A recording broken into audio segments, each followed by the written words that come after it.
No, no, no. I don't know. No, no. I'm not saying it like that. I haven't paid attention to sports in like a long time. So I remember when I did play. First of all, I was like an expert on sports because of um because of video games.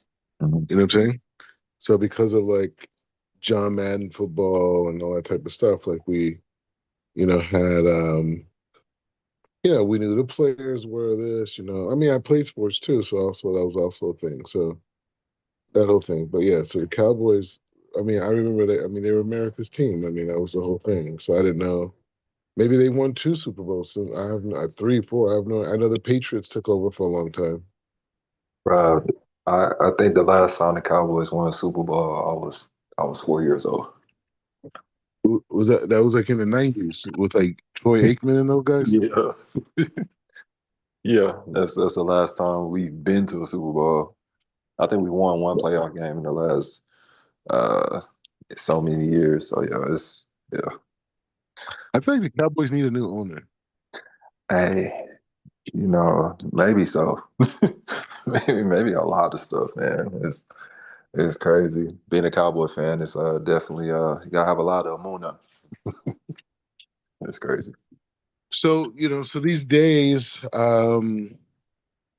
in between Yom Kippur and Sukkot are really, really, really holy days, right? It's in between two major times of Kedusha. And, it's a time just to kind of like just like, get used to this kind of like this new life. So I wanted to bring,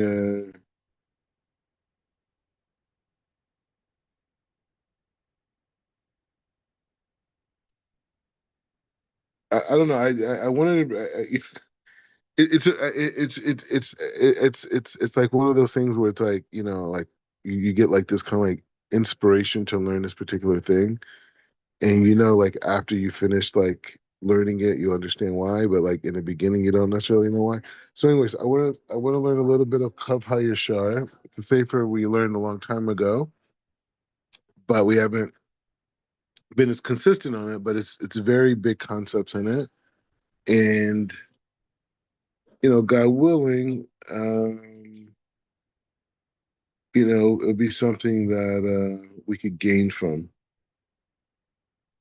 on this beginning, right? Because we could talk about Parsha Breshit, but maybe we do it tomorrow. Hold on. Yeah, here we go. Okay. Okay. So we'll just start here and we'll just start in Kaf HaYashar and just see where it takes us. It says, Kitiv Sarik Ha'adam Le'da'at Ki HaMachalat HaNizarek. Okay, so this is a continue on to something that they were speaking about before, but this is where it's at. It says, one must know that this demon, Machalas, Machalat, this demon Machalat and her host. So I know about this whole Machalat thing. I mean, Robert Pinkhas gave a little class on it for a while. But Machalat mentioned in the previous chapters sometimes appears to a man while he's awake. So we know that there's like, sometimes like a man gets visited by an angel or a demon rather. He gets visited by a demon, and that demon is there to get him to waste seed. So when guys have wet dreams, a lot of that is from that type of a spirit. So let's understand what's being said. So he says, so he's talking about a specific type of demon that appears to a man even when he's awake. She comes in the form of a beautiful woman with a smiley countenance.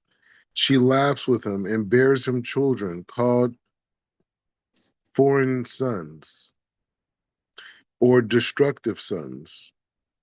He says, in the end, she kills him along with his offspring and the entire family.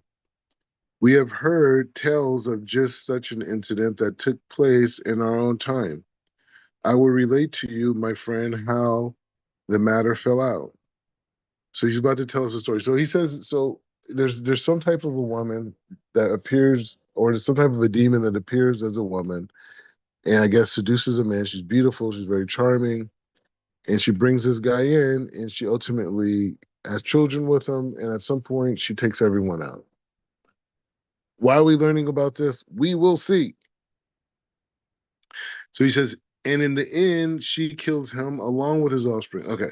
She says, okay. So he says, so he's going to tell us a story about a story similar to this during this time.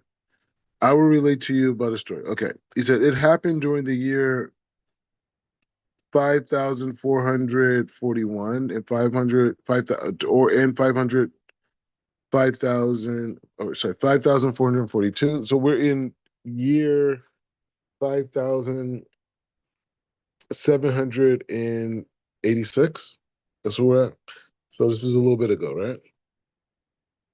He said, on a busy street in a holy community of Posen, there was a solitary stone house with a cellar that was always kept locked and no man was allowed to enter. One day a young man did go in, and about a quarter in a half hour, the residents of a house found him lying dead on the threshold. No one could no one could uncertain no one could assert sorry. No one could ascertain the reason for his death. 2 years after the young man's death, a malignant spirit, a certain type of a spirit, became to frequent the building where all the domestic chores were done. Whenever anyone would prepare food in a place, the stove would be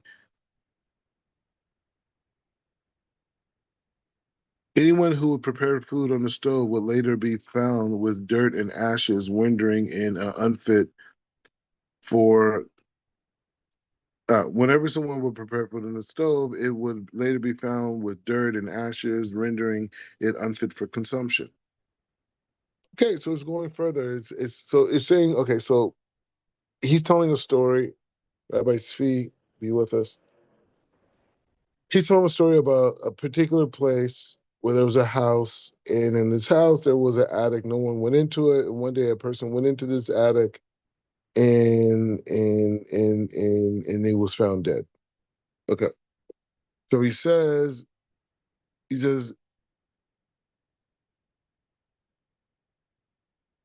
so he says a couple of years after that person died, there was a spirit like a chazanim. Let me see how he says it.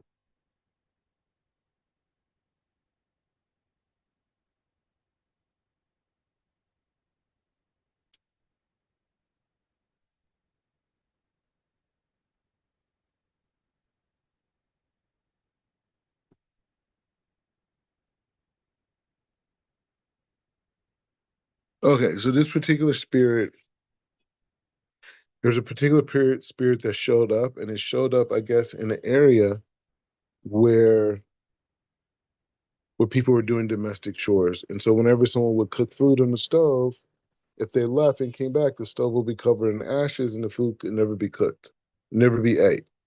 Ve'acharecha chaya yad chazonim. He says, so the spirit is called a chazonim, right? He says, with time, the spirit expanded their range, entering into the main living quarter where they would take hold of the hanging and the lanterns decorating the room and throw them to the ground. Still, they never harmed the residents physically. So with time, spirits expanded their range and entered into the main living room. So first they started, I guess, in the area where all the work was done, like the kitchen. And over time, and then when they're in the kitchen, nothing worked well, right? None of the food that was cooked would work. And then over time, he said they started to expand into the living room, the living quarters, and they would take hold of the hangers and the lanterns, decorating the rooms and throwing them to the ground.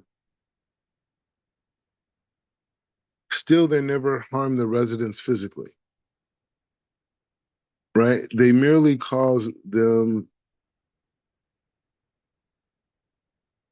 they cause them, consideration, I guess. Right. What is it? Like consternation is confusion. That's another Oh, word for like confusion. Ruckus. consternation. He says, eventually, thank you. Eventually, they started wandering freely throughout the house. The residents, the human residents, were filled with fear. By this point, they had no choice but to move elsewhere. This was the source of great anguish to the holy community of opposing, and the citizenry took counsel together to decide the course of action. So I guess like this house really just totally got, it sounds like Ghostbusters, right? This house got totally took over by spirits, the whole thing. First, they tried the strategy of the Gentile priest called Yetzir Vetir, but that failed to dislodge the spirit from the house. They sent a messenger to the famous Baal Shem, master of name. He says the generation of the Rabbi Yoel Baal Shem of Yakfish. Now I don't know if this is the Baal Shem Tov, but the Baal Shem, maybe, I don't know. I don't think I think it's I can't think of the Baal Shem Tov's name right now. You know what I mean? What do you want? Vehine takef asher ba ha'ara morenu Yoel lezikaro no livracha. So he said, as soon as Rabbi Yoel arrived, he placed the spirit under oath using divine names and compelled him to reveal why he had come to the house. For the spirits were not permitted to take up residence in settled areas, but only in dis, dilapidated houses or in the wilderness. The spirits replied that this house was rightfully theirs by Torah law, and they agreed to appear before a rabbinical court opposing to present their case. All right, this is really getting crazy. So Rabbi Yoel, the Baal Shem, was able to communicate with the spirits by using divine names, and he got them to admit why they were there, and he talked to them. And basically, the spirits took the position that this was their house, and they had a legal right to be there. And so he wanted, and so I guess that's why they were doing all this crazy stuff in the house. They're like, "This is our house," and so they agreed to. So I guess the Baal Shem told them, "Hey, you know what? We got to go to court. We could deal with this and figure it out." So these spirits agreed to come to court. A day or two later, the judge of the posting went with Rabbi Yoel Baal Shem and took their seats in the court, and then a voice began to address them. Although they could not see any form, one of the spirits explained that the house formerly belonged to a man named so and so, who was a smith. He used to cohabitate with a certain female demon who bore him born sons and destructive sons. He had a human wife as well, who also bore him sons. But the smith was very much in love with the demon to the point that his soul was bound up with hers. Sometimes he was obliged to interrupt his prayers and leave the synagogue in order to fulfill the wishes of the demon. This is a wild story, no? He says, "Upa'am achat haya ha'ish soreth ha-nizker el misader." So he says, one time the smith was leading the Seder on the first night of Pesach in accordance with the Jewish custom, where everyone with custom where everyone when suddenly he rose from the table to go out the house. His wife said nothing, but she immediately went after him to see what business he had there. Though she had a kink, though a kink in the wall of the outside, she saw that inside there was a luxury room. Okay. Or okay, so the husband, who's in love with, who has his demon and his demon kids, and he has his regular wife. He gets up in the middle of a Pesach thing. He goes outside. He goes outside the table to the outhouse. So there's this outhouse. So his wife goes out there and she goes and sees that she goes and looks and she looks to this outhouse. Yes, there's a crack or kink in the wall of the outhouse, and she sees that inside is a very luxurious room, and a table set with vessels of silver and gold and bread spreads with beautiful coverings. In the bed, she saw a beautiful woman naked, to whom the smith was clinging firmly. Filled with fright, and the woman went home, her mind in turmoil. About a quarter of an hour and a half, her husband returned to the Seder, and she did not say a word to him about what she had seen. The plot thickens. So he says, Le macharat, halachada ha'isha ha'yehudit, libet hara v'hagion v'hagadol morenu. So he's saying that, so the next day she spoke to the illustration to Rabbi Shif. How does he say it? It's easier for me reading in English, no? She said it to.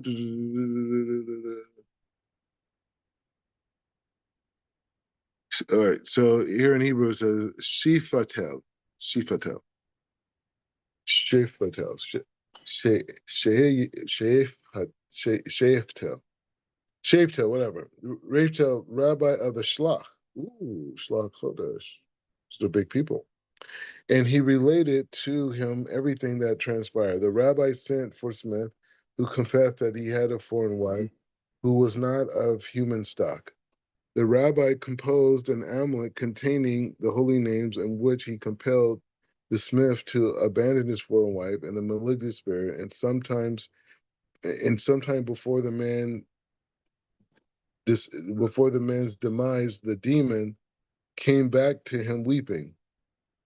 How could you abandon her and her children? She asked. And then she smiled and kissed him, kissing and hugging and clothing him until he agreed to grant her offspring a portion in his estate. Wow. Bequeathed to them the seller. Wow. Years later, Poland was immersed in a war, lasting for lasting for five lasting from 4,408 to 4,418. 10 years. So he says, and in the course of the year, Smith and his heirs were killed, and no one inherited the house. Therefore, he concluded the spirits that we are the true heirs, and we have lawful portion in our father's estate. This is wild, man. Okay, so what a dilemma. What's the halakhic ruling? We're gonna find out. Shivu ve'hanashim ha'divrima mibetz.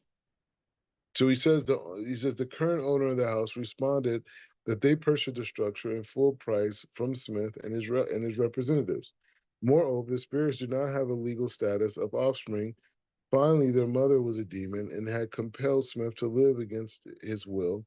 Having heard the two sides of the court, handed down the ruling. The court handed down a ruling. Indeed, the spirits had no case, nor did they have any share in the estate, because their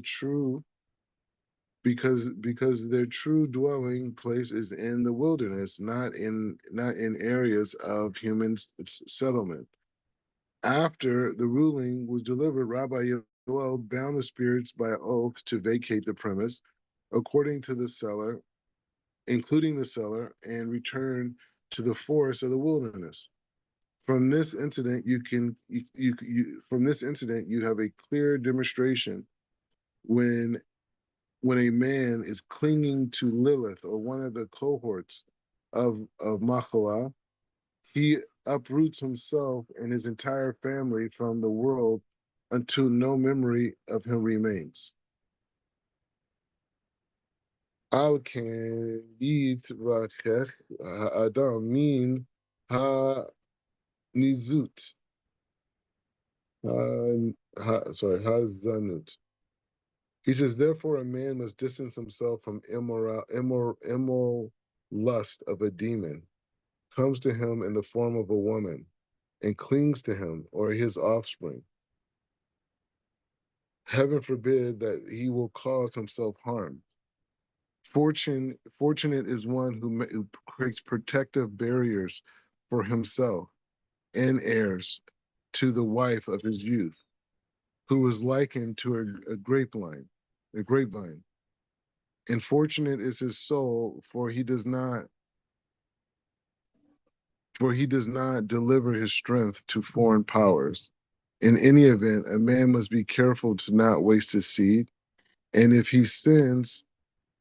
sin should overtake him against his will, heaven forbid, he immediately rectifies the blemish through repentance. And all will be with him, Selah. All right, so that was a little like, where did that come from? What's the purpose of that? Strength. Right? Because at the end of the day, this is an analogy about a woman, right? And a man who's married, who has a good family, the whole thing. He noticed his wife didn't even attack the guy. She went to the rabbi to see how she should see it, right? She didn't even go after her husband, right? So this is a very holy woman. And this guy is laying with a demon. And not only is he laying with a demon, he's having kids with a demon. And not only that, the demons and that the energy after he left the world was still bringing havoc to people. Right? So we're in a new year.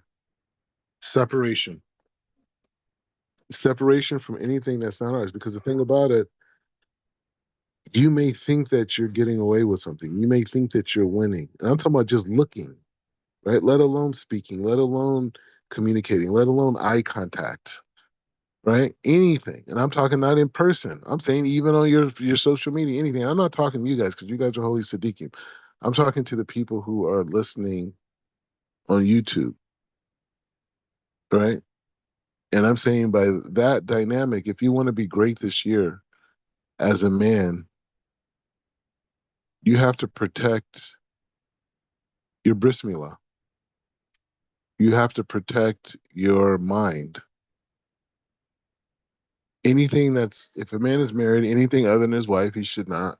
I mean, I know it's hard because you guys live in a secular society, but the halakha is, it's like you're not even supposed to shake a woman's hand or give a hug, any woman other than you could give to your mother and your sister, maybe some close relatives, depending if you grew up with them. But other than that, it's only your wife. And the thing is, it's like, even when we think we're cheating, this is the bigger point.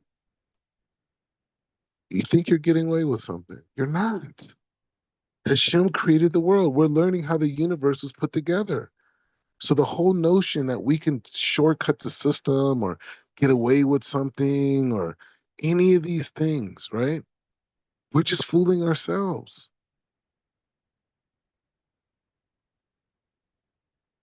We can't beat the system of Kedusha. You can't. We have to know that it's only one way to live. That's the way of the halakha. That's it. And if we do that, we're going to have good lives. Like I said, we're going to have challenges. We're going to pass those challenges. We're going to get the reward of those challenges. But we have to protect ourselves. And as men, we have to protect our eyes. We have to protect our touch. We have to protect our smell. Even smelling perfume of another woman, that's a problem. Some people hold hearing a woman's voice singing. The point is, the only way to unlock the true beauty of the home is through that protection. Any thoughts, any reflections on this? I know it's a little bit like a thing, but it's a good story, no?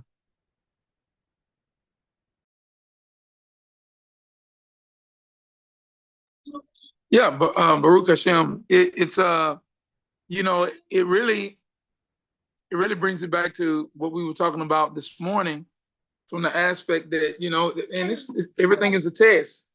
But what happens is that dealing with the Yetzer Hara, that evil inclination, you know, Ron Cole, he said something about, he said that the Yetzer Hara is a mighty warrior, right? And that the only way that we can defeat it and overcome it is through wisdom and holiness, right? And mitzvot. And so, you know, I guess, you know, just keeping your eye on the prize and knowing what your destination is, knowing what your purpose is, that your eyes won't deviate from, you know, to these traps, you know, because, you know, just a little bit will draw you away. It'll draw you away, and you're really being drawn away by your own lust. And so we got to build that fence and build that wall around ourselves of protection. You know, like for example, for a husband with a wife, you know, there's a, you know, you could potentially with your wife, you can have like a code word, you know, whereas if you are feeling weak or you're feeling that you're, you know, if you're not maybe guarding your eyes or something like that, you can, you know, there's something that you can like talk to her about and be open and deal with truth. And then also when it comes to single brothers, single men, you know, don't put yourselves in situations to whereas doors are going to be open. Always be accountable. You know, a big rule that we've always had is that, you know, I don't counsel women. You know, I don't counsel women. When women have questions or whatnot, I always turn them over to my wife. I always send them to my wife, and you'd be surprised. In times past, I've done that, and you know what? They'll never get in contact with my wife. They'll never get in contact with her. You're breaking up. You're breaking up a little bit. All right, can you hear me? You're breaking up a little bit on us. All right, can you hear me now? Is that better? Can you hear me now? Can you hear me now? Yeah. Go ahead. Yeah, no, what I was saying was like with women, you know, if they have a question or something like that, or some type of spiritual question, I always refer them to my wife. And a lot of times, sometimes they, you know, they don't ever get in contact with my wife. They don't ever ask her. And so that lets me know that they had that their motive was off, you know, maybe. And so just building up those walls, building up that protection.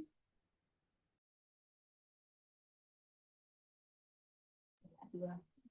And just speaking about a little bit more about the code words and things of that nature, as far as like protection, when we go out in public and if there are women who are dressing appropriately and stuff like that, which they're pretty much everywhere in this society, then, you know, we just have words that we say, and, you know, our sons, and they know, even our daughters, you know. So it just depends on who sees the person or whatever imagery first.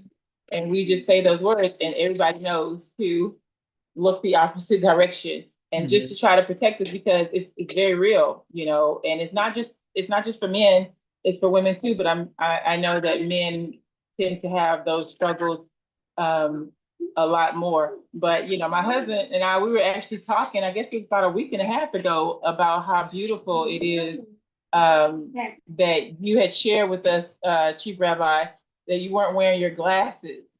And even though we, you know, kind of like, wow, that's so, you know, that's kind of funny, you know, but really and truly, it is being intentional and protecting yourself. And we just think that that is a very beautiful thing. And for those who desire to live a Kodesh life, they're going to do those things. They're going to go those extra steps and take those extra miles to protect themselves. Toda and Baruch Hashem. And then, you know, a funny story. So just like a few minutes ago, like maybe like 20 minutes before I gave this class, I was like walking up to my apartment. I had like a couple people with me, and we're walking up, and some people were like looking at me, whatever, and I can't see so far, because like they're just looking at me, and I don't know who they are. And then so I get this message from this lady. Yeah, we were just looking at you, staring at us, blah blah blah. And so they're African American, like they're from the States, and I guess they're visiting. So I told them no. I was like, come over. You know what I mean? I left a message, but yeah, but also the protecting your eyes is definitely about living righteous, but it's also a power, right? Because when I'm able to have my mind only thinking about things that Hashem has allotted to me, right? Like even a man is not really even supposed to look at his wife when she's at that time of the month. It's not because he's not allotted to her at that time. You know what I mean? God said it's separation. So even more so when you're not married to, right? So you want to have that focus, but you want to be able to see things in the Torah. And if your mind is cluttered with like, this silliness and lust and things that can never do anything for you, when you open that Torah, you want to have the insights and you want to share points and give, deep insights and concepts and things like this. You can't do that if your mind is cluttered with this stuff. It's a weight on your brain. Your mind isn't clear. Your brain isn't clear. Your eyes aren't clear. They got you know, uh, you know, different names. I don't want to start naming girls' names, but you got all these girls in your eyes, and you don't even know them, right? So go ahead, go Uh, ahead, go ahead. what also is interesting about that story is that Mm, he got up and it says he went out during the Seder, and this is during the Seder, right? And yeah, he goes out to the outhouse. That's the bathroom. He went out to the yeah, outdoor restroom. And his wife, when she went out to see what was going on with him, that demon made the bathroom look like a luxurious room. yeah, Very, very, very interesting. It's very, very unclean place. yeah. No, you're 100%. You're 100% right on that, and that was the point I was going to bring up is just to say that if you're committing a sin. Like we're talking about the thing with the woman and the man, but I'm talking about business.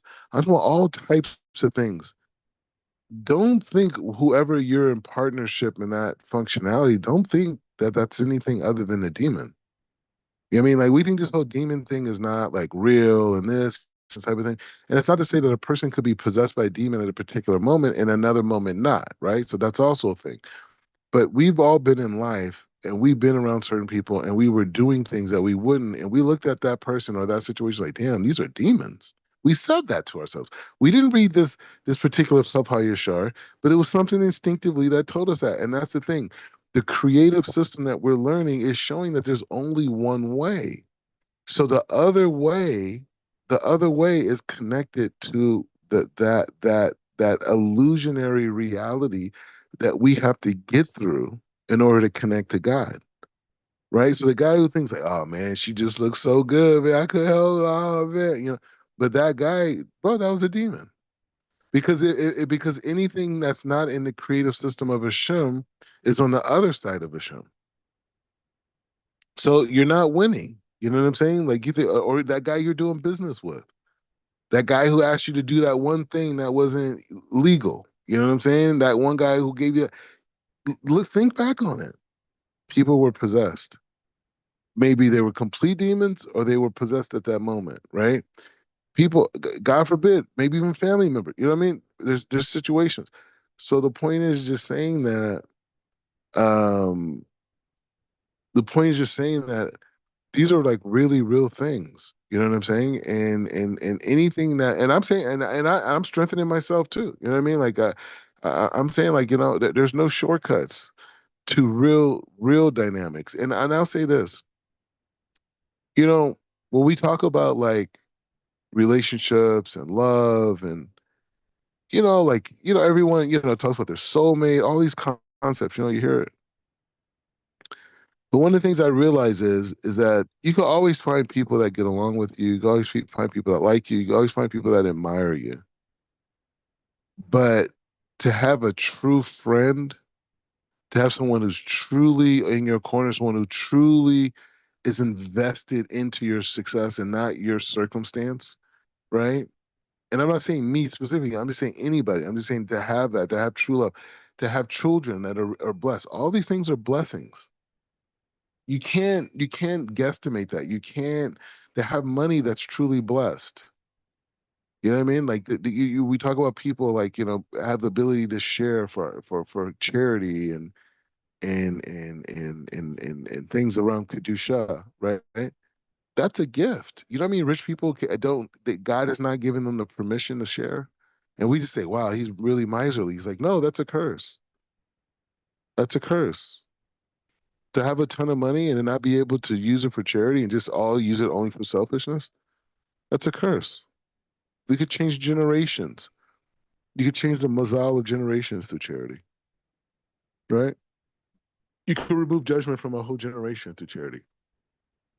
And some people have the ability to do it with wealth, and they don't, right? So you have that dynamic. So there's no shortcuts. You want blessed money, you want blessed life, you want this.